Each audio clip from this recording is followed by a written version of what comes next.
If you hate your job, the first thing you need to know is that you're not alone. Whatever your reasons, it doesn't have to be that way. I've been there myself in too many jobs. It can improve. I've got 7 simple strategies. They're easy to implement and they're guaranteed to make it more bearable. Working a job you hate, even if you only implement 2 of them, I promise you it will make you happier at your job. My name's Andy, welcome to the channel. So the overarching philosophy here, and this pretty much applies to any situation you're not happy in, but especially applies to jobs, which is where you spend like most of your waking life, right? So the overarching philosophy is you have 3 options when you're in a situation that you don't like. So the first option, remove yourself from that situation. The second option, change the situation. The third option, accept the situation totally.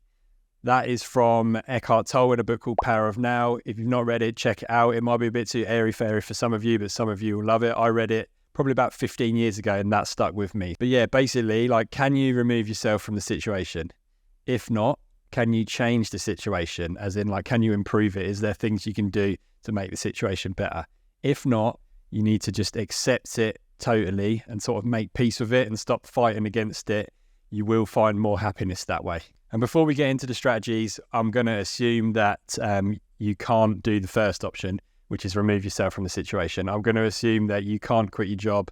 There might be many reasons for that. Maybe the pay's good and you need it to pay bills. If you change jobs, you won't be able to pay your bills, etc., etc. Anyway, let's get into the strategy. So the first one is the long-term strategy. You have to have a long-term plan, right? Because if you know that this is just a sort of temporary thing that you're doing while you head towards your main big goal, you can put up with all manner of madness, right? So if you're a regular viewer of this channel, I'm guessing you're working towards building a business, and therefore this job that you're working is just in the meantime. You might be studying and you need a job just to sort of get you by, and at the end of your studies you're going to go into something better and bigger. Maybe you're serving an apprenticeship, same sort of deal. Maybe you're going traveling. Whatever it is, you need to know that the goal at the end is going to be so good and so worth it. Just having that in your mind, like I said, you can put up with a lot of crap if you know that this is just nothing. I'm going to be leaving this place. I'm going to be leaving you lot. I'm going on to better things. So whatever, you can't sort of affect me mentally because I know in myself that I'm going on to better things. And that long-term strategy is going to make the other 6 short-term day-to-day strategies so much easier and so much more powerful when you put them into practice. Okay, so the second strategy and the first short-term strategy is get passionate about something outside of work. Obviously, it's great if you're passionate about your work. I mean, if that's the case, you wouldn't even be watching this video, right? But if you can't get passionate about your work for whatever reason, get passionate about something outside of work. That can be a side business. That can be your studies. It can even be a hobby.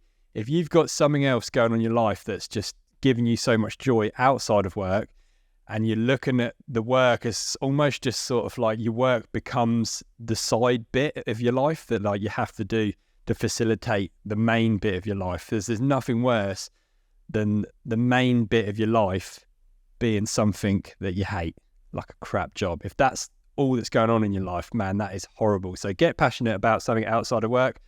Obviously, I'm biased. I'm going to say start a business or a side hustle of some sort that you can really dive into and get passionate about. But it can be a sport, it can be an interest, anything like that, that fills you with joy and happiness and gives you all of your sort of emotional and sort of almost spiritual needs outside of work. And the next strategy is improving your role at your work. Now, again, this is not always going to be possible for a lot of jobs.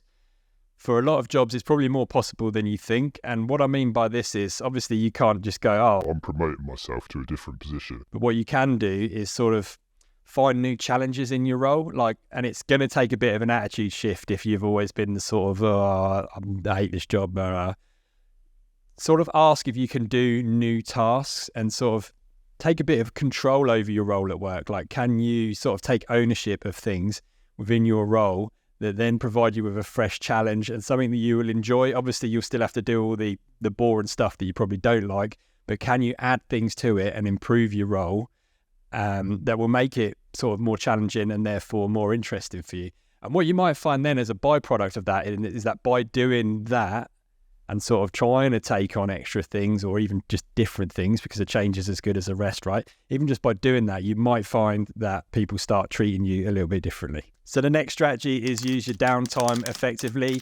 Obviously, a lot of us, we work from home more now than we used to, but I remember the commute to and from work used to be, as much as I hated it, and that was one of the main reasons I didn't like the jobs I was doing at the time, because it's just, stuck in there with your head in someone's armpit for the first hour of the day is not the right way to start your day. But anyway, using that time to sort of listen to audiobooks which related to my outside passion, which was starting an e-commerce business, or listening to sort of audiobooks or podcasts that are going to sort of help get you towards your main goal. So if you're studying or whatever, listen to audiobooks and podcasts towards your main goal, because just by doing that, by the time you've got to work, you already feel like, okay, I'm now going to do this for 8 hours, but I've already put in an hour's work of progress towards my actual goal. This job that I'm working is actually just my side job, right? And then I've already put work into my actual main thing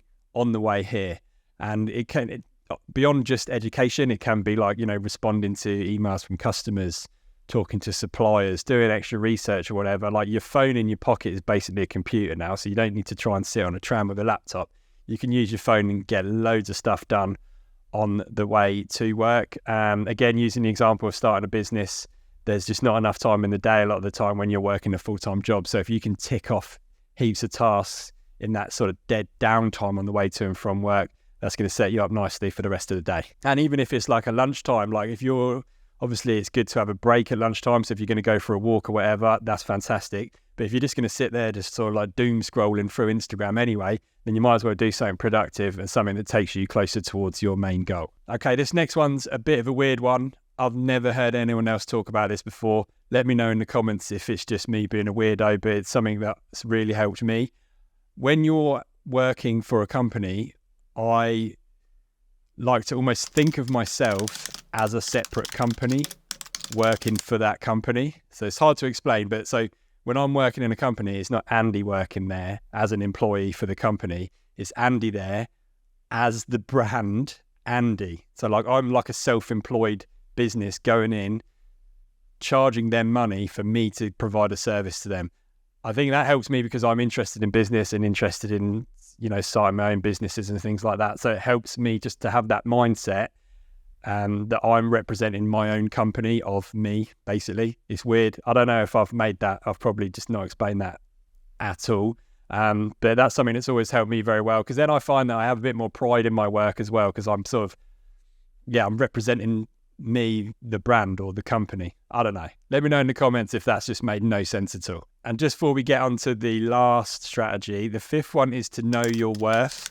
I've worked a lot of crap jobs, man. Like, probably one of the worst jobs was like hospitality work through an agency. And man, they used to treat you like crap, because I was mostly sort of people working there on working holiday visas. So myself, I was there, British people, South American people, Asian people, and we would get treated like crap, right? And it's almost like that the managers there had been treated like crap when they were coming up through the ranks. So then they just think, oh, that's the way I'm supposed to talk to people.